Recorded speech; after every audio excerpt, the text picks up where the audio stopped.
नमस्कार मित्रों, आज की मोटिवेशनल स्टोरी है एक कहानी जो सोच बदल देगी।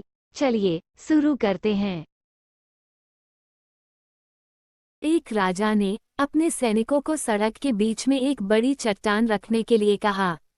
चट्टान को बीच सड़क में रखवाकर राजा ने अपने सैनिकों से छुपकर उस चट्टान पर नजर रखने के लिए कहा कि देखना उस चट्टान को रास्ते से कौन हटाता है।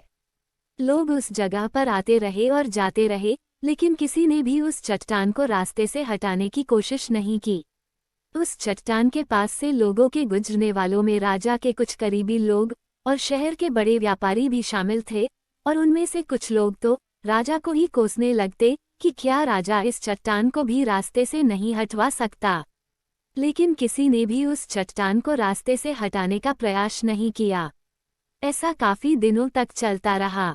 एक दिन एक किसान अपनी सब्जियों के साथ उधर से गुजर रहा था। उसने चट्टान को रास्ते में पड़े देखा और सोचा कि सबको इस चट्टान की वजह से कितनी तकलीफ हो रही है। उसने अपनी मजबूत लाठी से उस चट्टान को एक तरफ धकेलने की कोशिश शुरू कर दी। काफी कोशिश के बाद वो उसे सड़क से हटाने में कामयाब हो गया।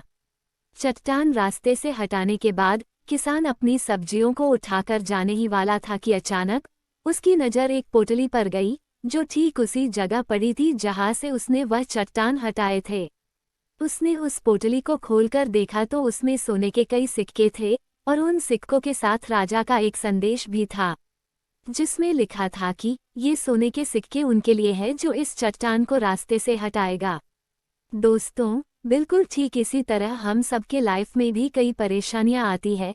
कुछ लोग उन परेशानियों से बचकर निकल जाते हैं और कुछ रास्ता बदल देते हैं, और चंद लोग ठान लेते हैं उन परेशानियों का हल निकाल लेने की। ऐसे ही लोग मुश्किलों में संभावनाएं और संभावनाओं में छिपे अवसर खोज लेते हैं। मजबूत इरादे और नेक दिल के साथ किए गए कोशिशों के परिणाम हमेशा ही अच्छे आते हैं। इसलिए जीवन के परेशानियों से डरो मत, बल्कि उन परेशानियों को हल करने की कोशिश करते हुए जीवन सफर में आगे बढ़ते रहो। इसी तरह के और इंटरेस्टिंग मोटिवेशनल स्टोरीज सुनते रहने के लिए चैनल को सब्सक्राइब करें।